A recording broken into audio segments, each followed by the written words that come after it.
welcome to the Bloom and Beyond podcast, a podcast that uncovers plant history, culture, and management through the lens of science. I'm your host, Ping. How's everyone doing today? I am doing great because one, it's Friday, and two, I have my dear friend Laura Barth from American Floral Endowment here with me to share her insight on floriculture industry within the US and beyond.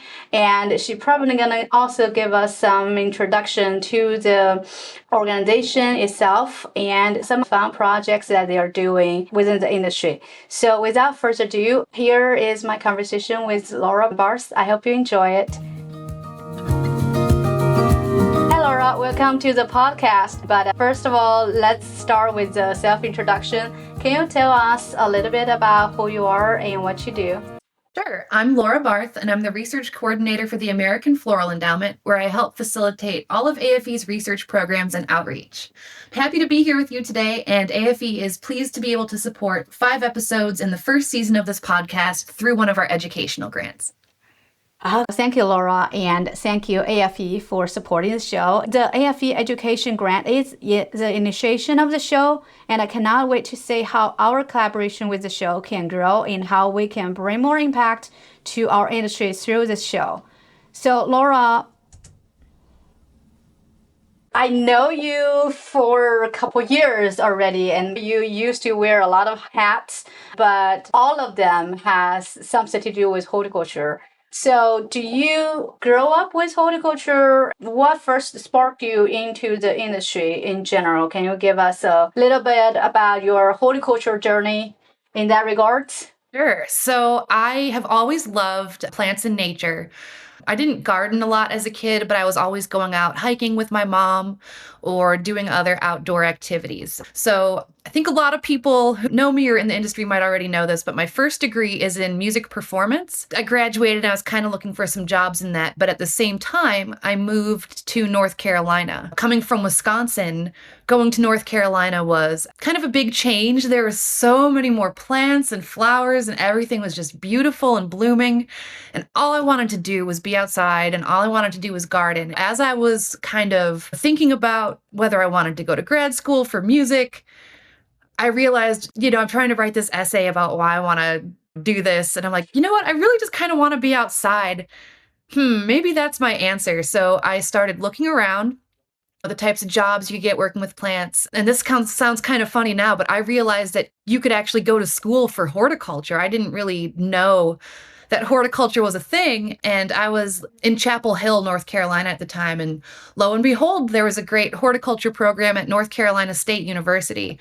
So I decided to go back to school and I got another degree and a graduate degree in horticulture science. So that's kind of how I ended up here in a nutshell.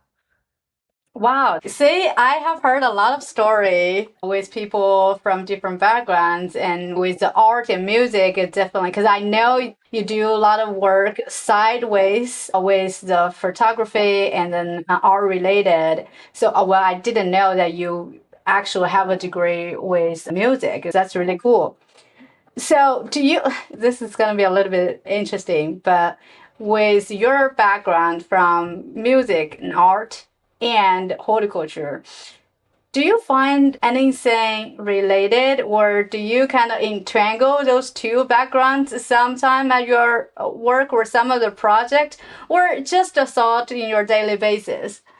That is such a good question. And yes, maybe not music directly always, but I absolutely think there is a connection between art and horticulture, and especially in floriculture when you're seeing floral designers and some of the landscaping. I think there really is a creativity to a lot of our industry that ties back into some of my background, and it's also what made horticulture exciting for me. And also in my own work too, when we're putting out outreach materials or communications, there's a creative aspect in that too. So I think not only in the floral displays themselves, but also just creating resources for people. I think there can be an artistic side to that too.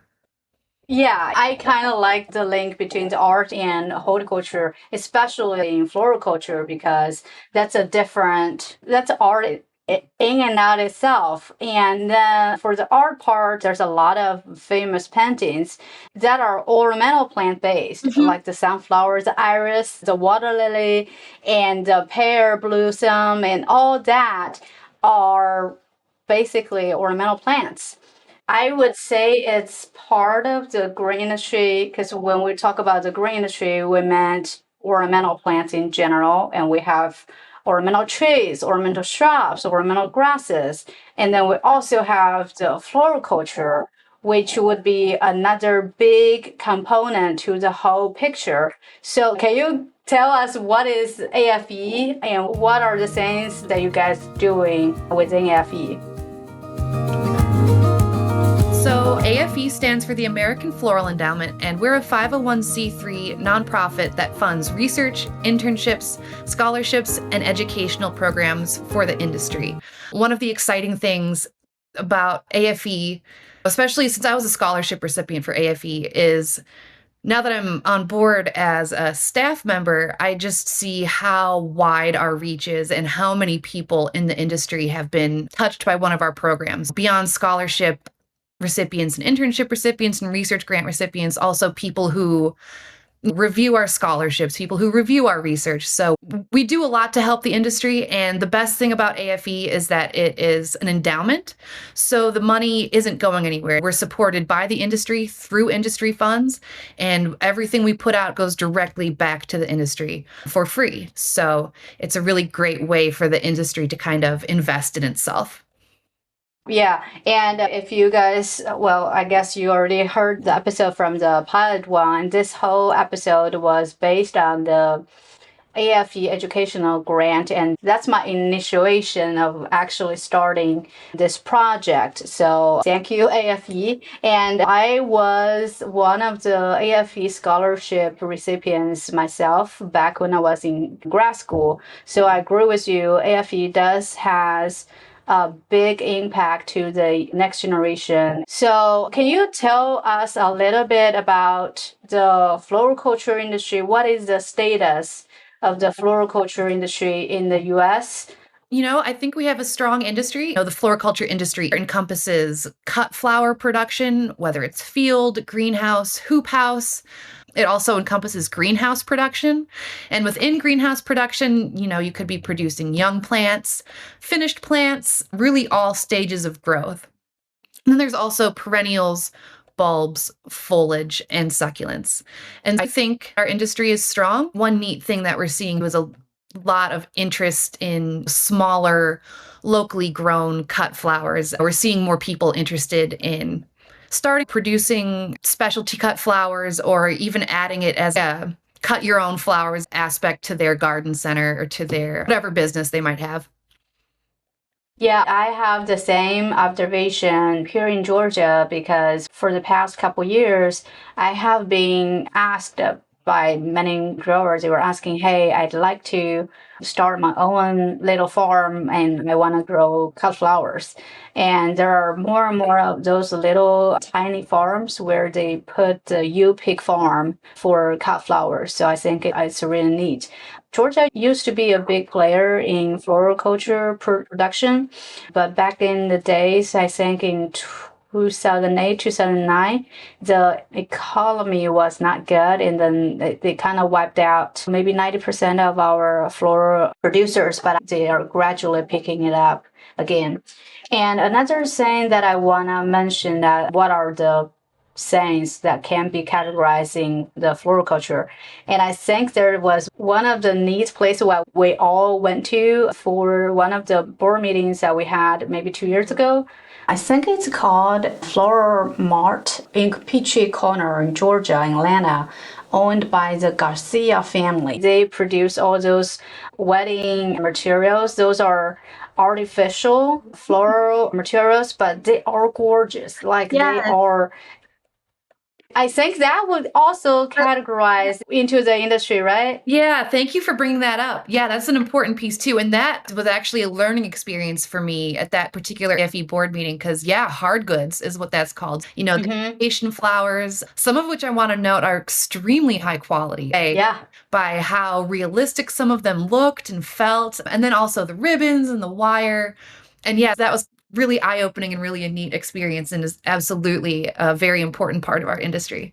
Yeah, because a lot of times when people are talking about floral culture, they normally only think about cut flower, the flower bouquet that they can see in a flower shop or in a garden center. AFE has a lot of project in terms of supporting research, floriculture, and generating the outreach materials for the industry. With your position within AFE, have you seen any of the challenges for the industry? What are the challenges that our industry is facing right now? So I think labor is always the challenge. That's not something necessarily that AFE can fund directly, but I do think there are potential labor solutions through our internships. And if we're talking research programs, automation and AI can help with labor issues as well. Thrips and botrytis, as well as other pest and disease pressures. We've been seeing a lot of mite issues lately, spider mites, Lewis mites. One challenge for the industry overall right now is increased cost and inflation, which can impact getting people into gardening, which means fewer people are buying plants, which affects everybody's bottom line. Another one Mm-hmm. that's not maybe as obviously related to production, but just right now there's some uncertainty with federal funding for floriculture research. We may not see the effects of that right away, but maybe 5-10 years down the line, we'll see some negative impacts of the floriculture research programs that haven't been funded due to some of the federal funding cuts, to see the impacts of some of that lost research. And so I have talked to some of our next generations, my undergraduate students. I tend to know that many of our next generations are very interested in starting their own business or open their own little nursery specifically for house plants, for little container plants, but they wanted to have an online shop. So, have you heard anything of those? How has the rise of the e-commerce and social media changed the floral business? Because I know, at least from the houseplant perspective, a lot of those are coming from the social media push or motivation. Yeah, that's a really good question. And I think we are definitely seeing that with a lot of brick and mortar florists who are losing business due to e-commerce. I was in Miami and I kind of saw where the flowers were imported. And it was really interesting because you could go in there and, like, in the warehouse, you saw these arrangements being put together for e-commerce. And it was a larger part of that importing hub than it had been before. And so, I think that is definitely something that's impacting some of our retail florists. And a lot of people do prefer to order online or maybe not have the human interaction part of it. So, yeah, that's definitely something we're seeing too. Yeah, I think the online shop would be one of the trends moving forward. Another part is the sustainability. I know that a lot of people are talking about sustainability. It has become a major topic. How is our industry addressing it? And I know AFE has a Sustainabloom project to address those sustainability issues within the industry. Can you explain a little bit more? Yeah, sustainability is something that a lot of producers, as well as a lot of retail shops, as well as consumers, it's something that they're becoming more and more interested in, as well as concerned about. I think Mhm. especially young consumers are really doing research into how the products are being made or grown or things like that. So in 2022, AFE launched Sustainabloom, like you said, and it is a resource hub where, people from all segments of the industry can go and just find resources that can help them become more sustainable, no matter where they are in their journey. We don't have some of the same regulations that they do in Europe, but it is something that's becoming important to consumers. It'll help people kind of stay ahead of that as well. So I think very important to our industry. And I think we'll just be seeing more of it in the years to come, more efforts to become more sustainable. And also, I think, become more transparent about what these companies or what these businesses are doing to enhance their sustainability efforts.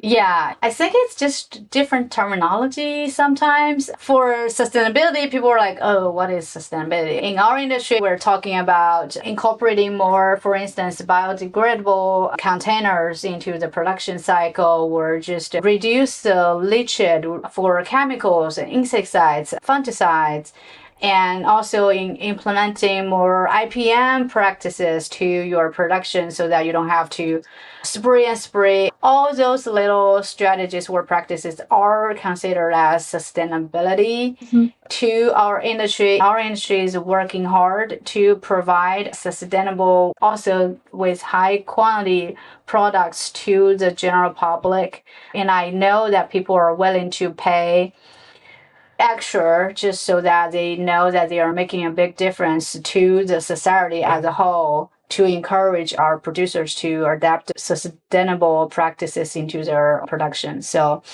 it is always a team effort. Yep. So you have been worked in the industry for a while. What is your favorite plant? Oh, that is such a good question. And it changes all the time. I'm going to say, at least for today, my answer is Ranunculus. Okay. I just love it. I was in Colombia recently for Pro Flora, and they had some beautiful new ranunculus varieties in their outstanding varieties competition. And I just love them. They look like a craft project. They look like somebody like sat down at a table and took rows of tissue paper and just kind of stuck it all together. And just some of the colors I saw were really exciting. So that's my answer for today, but it's hard. I think I have a lot of favorites, like you probably do too. Yeah, I mean, Ranunculus, the plant itself has a very unique texture for the flower, for the petal. So I agree with you. But how do you decide if this one or Ranunculus is your favorite plant for today? Do you change it every day? You know, if I think about it, a lot of it is just mood. There's just so many pretty options and creative breeding. I think it goes back to the artistry because, sometimes maybe my mood is totally different and it's summer and it's warm out and just sunflowers are making me really happy. Maybe that's my favorite flower that day. For me right now, my favorite is probably dependent on either something that's The mood? beautiful in like an arboretum or something pretty I see in a bouquet or something like that. Mm-hmm. Yeah, I like the reason behind it because I think that's one of the piece of information that I want to get out there. For the plant, I call it plant power, and it can really influence your mood. If you don't feel well or if you feel upset, go out for a walk and then see all those plants outside. And if you have a garden or even grocery store, go to the garden center and just looking at them, they can make you feel happy again. And that's the plant power we're talking about. Yes. Oh, and I love it so much. Just even if I don't buy anything, if I'm, just at a flower stand and I see some pretty dahlias like earlier in the fall, just instantly, you just feel more at peace and feel. Yeah. Yeah, and recently our where I live, we opened a Trader Joe, which at Trader Joe, the garden center where they have all those different flowers into different like those little tiny buckets. They just lined up, and then that's my favorite section at Trader Joe's. Yeah, I love it. Yeah, so every time I go there, I was like, oh yeah, and it's the price is not that expensive. So I normally would go grab one piece and then take them back home and then put them into the little vase that I have at home and then just enjoy for the rest of the week. I think it's more the flower is not just a plant, and I think it's also a lifestyle. I remember the other day when I grabbed a little bouquet from Trader Joe back home. I don't know, for some reason, it just reminded me with the movie that I saw. Oh gosh, what's it called? It's called The Lady of the Camellia. I think it's from a famous book by Alexandra Dumas.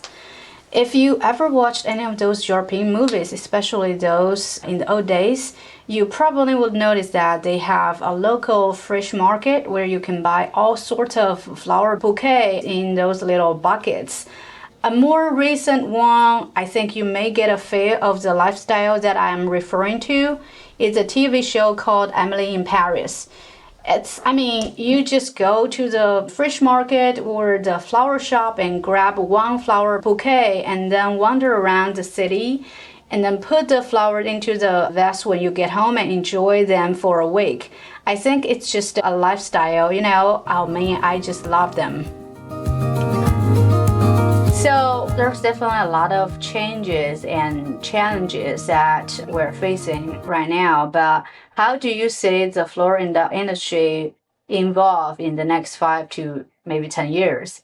Um, I think we touched on one already. We're going to see an increase in sustainability efforts, whatever that looks like for an individual organization. Another exciting thing we're going to see a lot more of is the use of AI in all kinds of aspects of production. I'm seeing drones integrated with AI or machine learning technologies to detect diseases, detect nutrient status. Sometimes they're used to dispense biological controls into a field. And then also using AI for other aspects of production, like so whether it's automation or creating SOPs or tools, just a lot of AI, but also integration of AI into some of these other existing or developing technologies. And so I think that's, even in the past year or two, I've seen a lot of developments with that, and we're seeing more research proposal applications that deal with AI or machine learning or the integration of both of those aspects.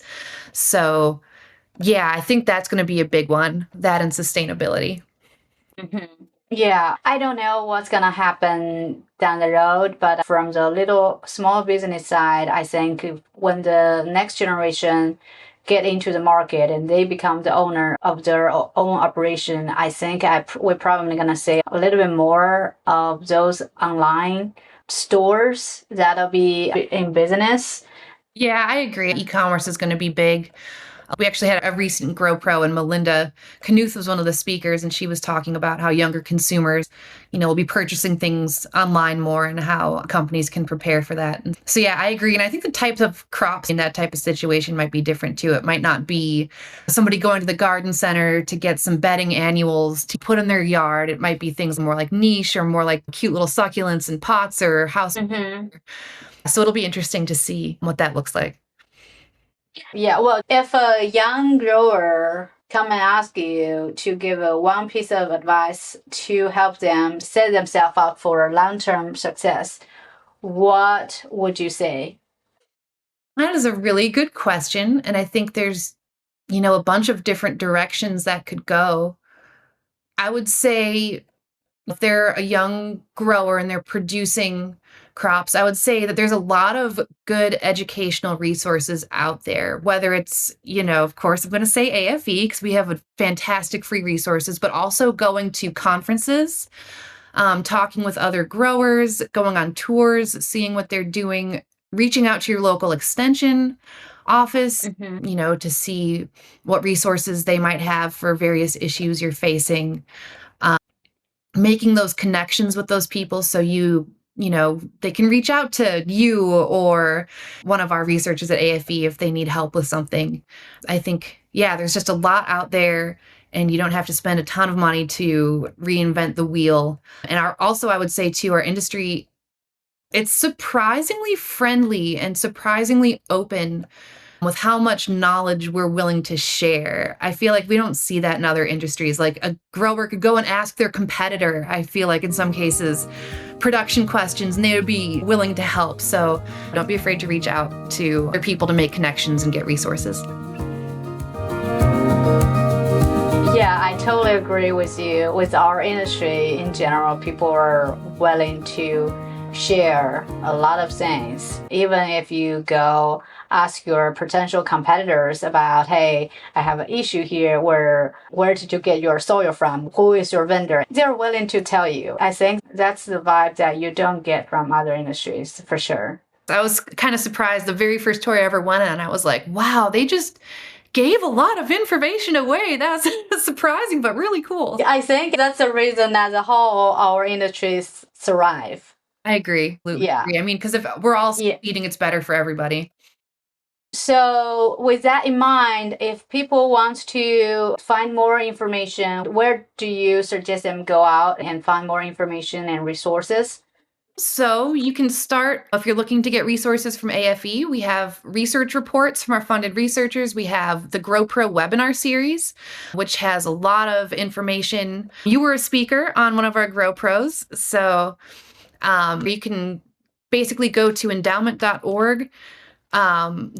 And then there will be a little drop box on the main page, and it'll let you pick what your segment is, and you can just click on that to get all your resources. Also, I always have to shout out Cooperative Extension.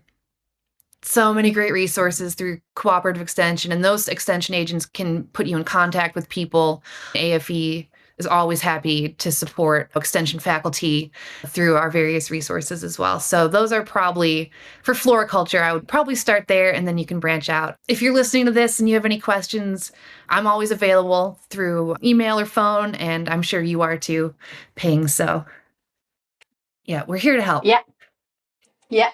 Well, thank you, Laura, for taking your time and talking with us today. I really appreciate the insights that you shared with us. AFE does provide all the resources to the researchers, to the general public, and to our industry, and have a lot of wonderful resources that's free. So take advantage of that. Thank you, Laura.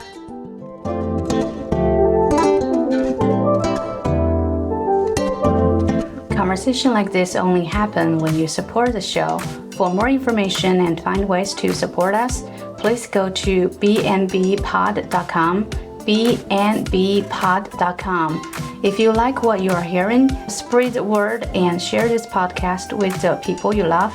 Make sure you hit that subscription button and give a review for the podcast.